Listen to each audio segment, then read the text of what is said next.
ការបរាជ័យនៅវ័យក្មេងមិនមែនជាទីបញ្ចប់ទេតែគឺជាសាលាបណ្ដុះបណ្ដាលដ៏ល្អបំផុតនៅក្នុងពិភពលោកនៅក្នុងពិភពលោកដែលផុតជុំវិញដោយពន្លឺនៃភាពជោគជ័យលើបណ្ដាញសង្គមយើងតែងឃើញយុវជនជាច្រើនបង្ហាញតែរូបភាពនៃភាពត្រចះត្រចង់ឡានទំនើបនិងដំណើរកម្សាន្តដ៏ប្រណីប៉ុន្តែនៅពីក្រោយវង្វេងនៃភាពឥតខ្ទាស់នោះមានការពិតមួយដែលមនុស្សភាគច្រើនព្យាយាមលាក់បាំងគឺការបរាជ័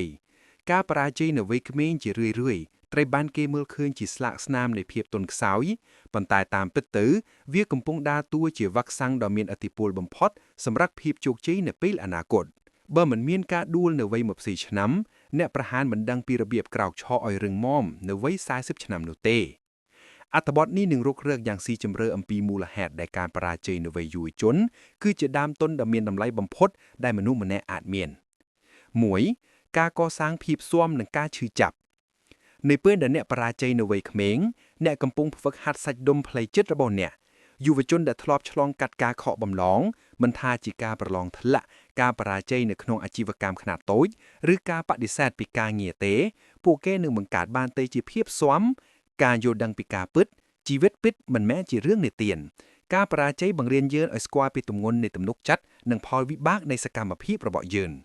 កាត់បន្ថយការភ័យខ្លាចនៅពេលដែលអ្នកធ្លាប់ធ្លាក់ដល់ចំណុច0រួចហើយការភ័យខ្លាចក្នុងការសាកល្បងរឿងថ្មីនឹងថយចុះព្រោះអ្នកដឹងថាការដួលមិនមែនជាការស្លាប់នោះទេ Key takeaway ការបរាជ័យដំបូងគឺជាការបណ្ដុះស្មារតីមិនបោះបង់ដែលជាកត្តាកំណត់ជោគជ័យខ្លាំងជាងកម្រិត IQ ទៅទៀត 2. មន្ទីរពិសោធន៍នៃបទពិសោធន៍ដែលមានតម្លៃថោកការបរាជ័យនៅវ័យ20ឆ្នាំនិងការបរាជ័យនៅវ័យ50ឆ្នាំមានតម្លៃខុសគ្នាដាច់ស្នាត់នៅពេលដែលអ្នកនៅក្មេងអ្នកមានដើមទុនពេលវេលាច្រើននិងបន្ទុកគ្រួសារតិចតួចតម្លៃនៃការរៀនសូត្របើអ្នកខាតបង់ប្រាក់$1000ក្នុងអាជីវកម្មដំបូងរបស់អ្នកនៅវ័យ22ឆ្នាំវាគឺជាថ្លៃសាលាដ៏ថោកបំផុតសម្រាប់ការរៀនពីការគ្រប់គ្រងហិរញ្ញវត្ថុបើការខុសឆ្គងដដែលនេះកើតឡើងនៅវ័យ50ឆ្នាំវានឹងក្លាយទៅជាមហន្តរាយដល់គ្រួសារទាំងមូលភាពបត់បែនយុវជនមានលទ្ធភាពខ្ពស់ក្នុងការផ្លាស់ប្ដូរទិសដៅការបរាជ័យនៅក្នុងវិស័យមួយអាចនាំអ្នកទៅរកការរកឃើញទេពកោសល្យពិតប្រាកដក្នុងវិស័យមួយទៀតដែលអ្នកមិនធ្លាប់ដឹងស្ថិតិគួរឲ្យកត់សម្គាល់យោងតាមកិច្ចក្លាស្នាលើសហគ្រិនជនជោគជ័យជាច្រើនរួមទាំងស្ថាបនិកក្រុមហ៊ុនបច្ចេកវិទ្យាកំពូលផងដែរបានបង្ហាញថាយ៉ាងមធ្យមពួកគេធ្លាប់បរាជ័យនៅក្នុងគម្រោងអាជីវកម្មយ៉ាងតិច 2-3 លើកមុននឹងរកឃើញរូបមន្តជោគជ័យ 3. ការចម្រាញ់ទំនាក់ទំនងនិងការស្វែងរកខ្លួនឯងការបរាជ័យគឺជាទម្រង់ដ៏អស្ចារ្យបំផុតដែលជួយចម្រាញ់យកតែមនុស្សដែលពិតប្រាកដនៅក្នុងជីវិតរបស់អ្នកនៅពេលដែលអ្នកបរាជ័យអ្នកនឹងដឹងថាអ្នកណាជាមិត្តពិតនិងអ្នកណាជាអ្នកចិត្តគ្រាន់តែមកក្បែរដើម្បីផលប្រយោជន៍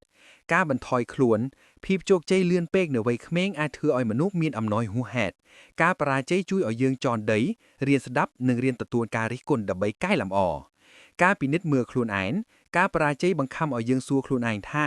តើយើងពិតជាចង់បានអ្វីនិងតើយើងមានចំណុចខ្វះខាតអ្វីខ្លះវាកំណត់ទិសដៅជីវិតឲ្យកាន់តែច្បាស់លាស់បន្ថែមទៀតចំណុចសំខាន់មនុស្សដែលមិនធ្លាប់បរាជ័យជារឿយៗគឺជាមនុស្សដែលមិនធ្លាប់សាកល្បងរឿងថ្មីឬធំដុំនោះទេ 4. ការបង្កើតយុទ្ធសាស្ត្រដួលហើយក្រោកនៅក្នុងពិភពសេដ្ឋកិច្ចសម័យថ្មី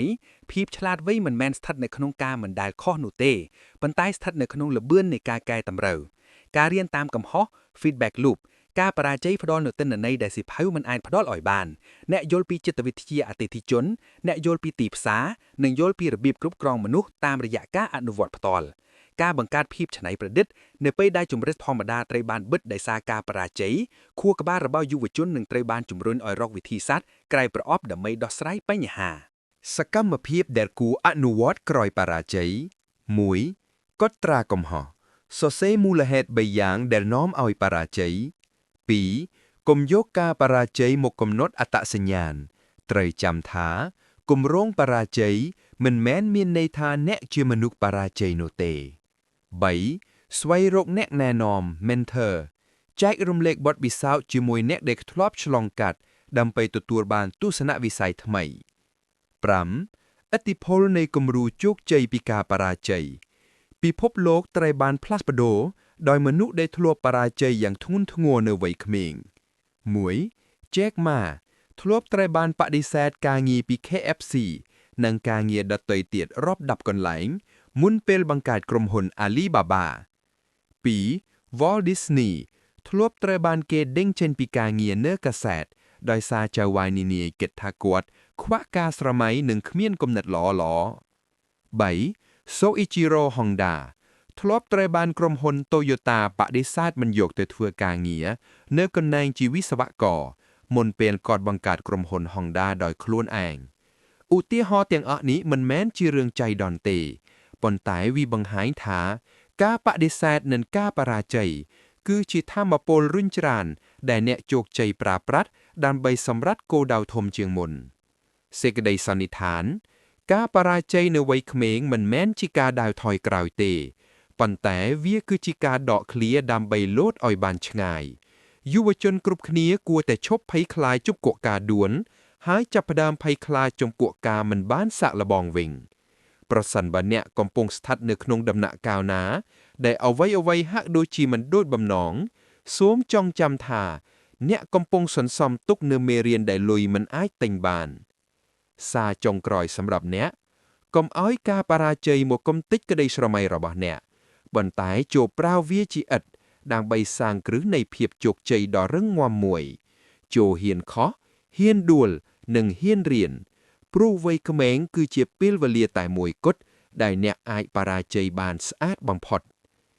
ជោគជ័យគឺជាសមត្ថភាពនៃការដើរពីបរាជ័យទៅបរាជ័យមួយដោយមិនបាត់បង់នូវភាពរស់រវើងនិងក្តីសង្ឃឹមដោយលោក Winston Churchill សូមអរគុណសម្រាប់ការគាំទ្ររាល់ការចុច like និង subscribe របស់បងប្អូន